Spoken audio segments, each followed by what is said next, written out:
Good morning everybody. हम लोग देखिए 12वां समूह में देखेंगे एसिड एनहाइड्राइड का कि आईपीसी नाम कैसे लिखा जाता है। तो देखते हैं। देखिए इसका आईपीसी नाम जो होता है एल्केनोइक एनहाइड्राइड होता है। इसका आईपीसी नाम क्या होता है? एल्केनोइक एनहाइड्राइड। और इसमें देखो क्रियात्मक समूह जो होता है वो CO का होल ट्वाइस O, और फिर इसको इंडिकेट किया जाता है इस तरह से single bond CO single bond CO इस तरह से। और द्वितीय का अनुलग्नक होता है वही एनहाइड्राइड होता है। और फिर देखिए इसको यहाँ दूसरे रूप में इस तरह से लिखा गया है। और इसका आईपीसी नाम इसका ही होता है। इसका आईपीसी नाम जो होता है एल्केन में से ये हटाएंगे plus oic anhydride, alkanoic anhydride होता है। इसका सामान्य सूत्र होगा RCO2 का होल ट्वाइस RCO का whole twice O into O। हम एग्जाम्पल के माध्यम से समझते हैं। देखिए जो इसमें पहला एग्जाम्पल है HCO का होल ट्वाइस और O, मतलब ये क्रियात्मक समूह ही दे दिया गया है। बस यहाँ R की जगह पे क्या रखा गया है? C रखा गया है। तो यहाँ पे देखिए HC double bond O CO single bond H। तो यहाँ देखिए कार्बन की संख्या यहाँ चीज़ आईपीसी नाम लिखते हैं, ये चीज़ ध्यान दीजिएगा। जैसे यहाँ बीच में ऑक्सीजन है तो काउंटिंग रेगुलर होनी चाहिए, रेगुलर इसलिए इस काउंटिंग नहीं लेंगे, इसीलिए यहाँ केवल मेथ का प्रयोग करेंगे। मेथेनोइक एनहाइड्राइड इसका आईपीसी नाम होगा। अब इसका दूसरा एग्जाम्पल देखते हैं। इसका दूसरा एग्जाम्पल देखिए CH3CO का होल ट्वाइस और इंटू O, या इसी को अगर हम एक्सपेंड कर देते इस फॉर्म में, तो फिर इसको हम इस फॉर्म में स्ट्रक्चर फॉर्म में लिखेंगे।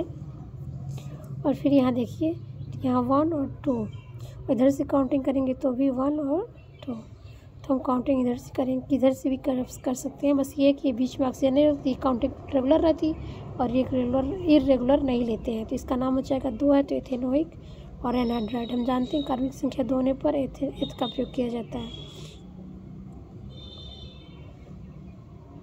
इस प्रकार से अगला एग्जाम्पल देखते हैं। जैसे देखिए CH3 CH2 CO CH3।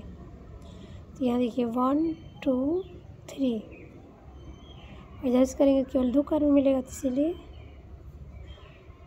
तो फिर यहाँ पे ये भी लगा हुआ है।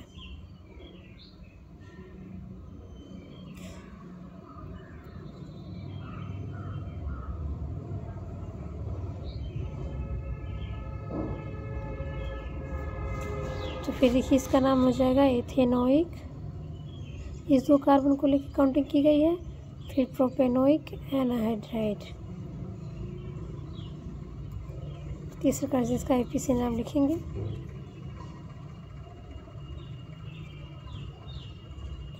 और फिर देखिए इस तरह से लंबी श्रृंखला जो हमें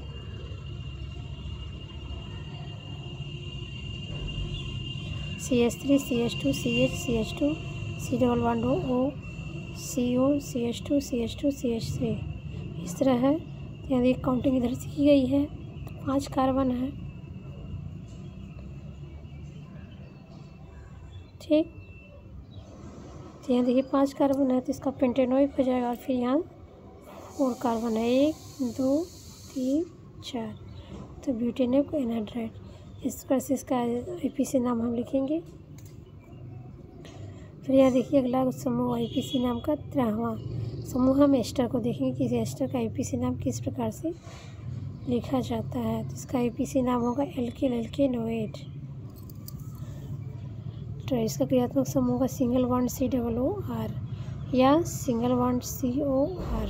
इसका द्वितीय का अनुलग्नक जो होगा वो O8 होगा। इसका द्वितीय का अनुलग्नक क्या होगा? O8।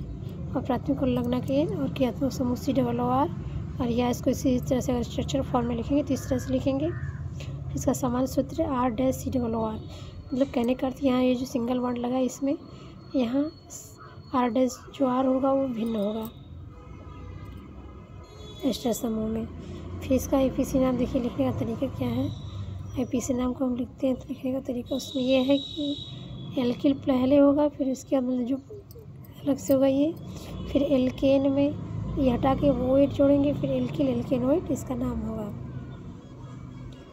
में देखिए नोट, एस्टर की ऑक्सीजन परमाणु से एल्किल मूलक के लिए, मतलब जो एस्टर में ऑक्सीजन परमाणु से जो एल्किल मूलक लगे रहते हैं उनके लिए आईपीसी नाम जो लिखते हैं उसके लिए एल्किल का ही प्रयोग किया जाता है, मतलब जो किससे, जो ऑक्सीजन परमाणु से जुड़े रहेंगे एल्किल मूलक। जैसे यहाँ एग्जाम्पल देखिए CH3COOO CH3। अभी से देखिए ये CH3 ग्रुप क्या है, इस ऑक्सीजन से क्या है, जुड़ा हुआ है। इसके लिए हम एल्किल का प्रयोग करेंगे, मतलब इसके लिए हम एल्किल में से काउंटिंग करेंगे और ये इधर है तो उसका नाम करेंगे। तो इसका आईपीसी नाम देखिए, इसका आईपीसी नाम होगा, यहाँ से काउंटिंग 1 2। तो पहले हम मेथिल इसलिए लिखेंगे क्योंकि इसके लिए लिखेंगे मेथिल, और एथेनोएट हो गया तो ये कार्बन की संख्या 2 हुआ, इसके लिए एथेनोएट हो गया। ठीक,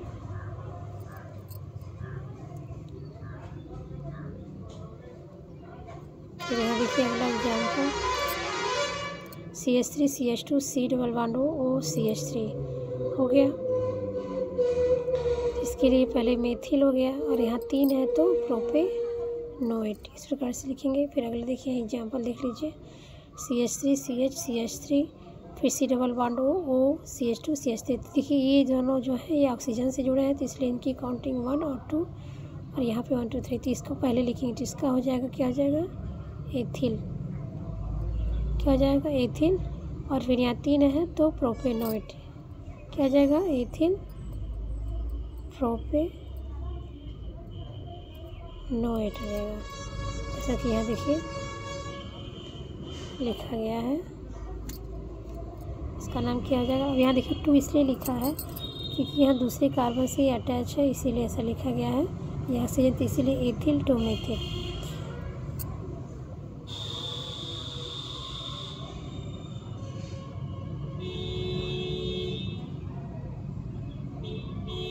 एथिल 2 मेथिल प्रोपेनोएट, मतलब इस ऑक्सीजन से जुड़ा है वो मेथिल केवल है और पूरे ऑक्सीजन को लिया जाए तो मेथिल कहलाएगा, 2 मेथिल प्रोपेनोएट।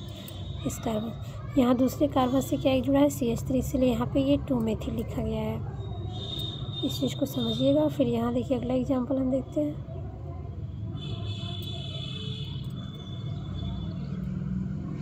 यहाँ देखिए इस एग्जाम्पल को HCOO CH3, देखिए कार्बन की संख्या है क्या, तो मेथिल मेथिनोएट। और फिर इसके बाद COO CH2 CH3 CH2 CH2 COO CH2 CH3। तो कार्बन की संख्या देखिए यहाँ 4 है तो उसके लिए हम ब्यूटेन का प्रयोग करेंगे। और इसमें यहाँ पे जो ऑक्सीजन से ग्रुप जुड़ा हुआ है वो दोनों में क्या है, सेम है, दोनों में C2H5 है। तो जिसके लिए हम क्या यूज करते हैं, एथिल, क्या यूज करते हैं, एथिल का प्रयोग करेंगे। तो डाई एथिल हो गया और 4 है तो ब्यूटेन। और यहाँ पे 1 4 इसलिए लिखा है क्योंकि पहले कार्बन से और चौथे कार्बन से वो COO ग्रुप जुड़ा हुआ है तो डायोट 1 4 डायोट, इस प्रोसेस का नाम लिखेंगे। तो आज यहाँ तक, धन्यवाद। और हमारे चैनल को लाइक शेयर एंड सब्सक्राइब करिए अगर हमारा पढ़ाया हुआ आपको खुद समझ में आता है, और ज़्यादा से ज़्यादा लोगों में शेयर करिए।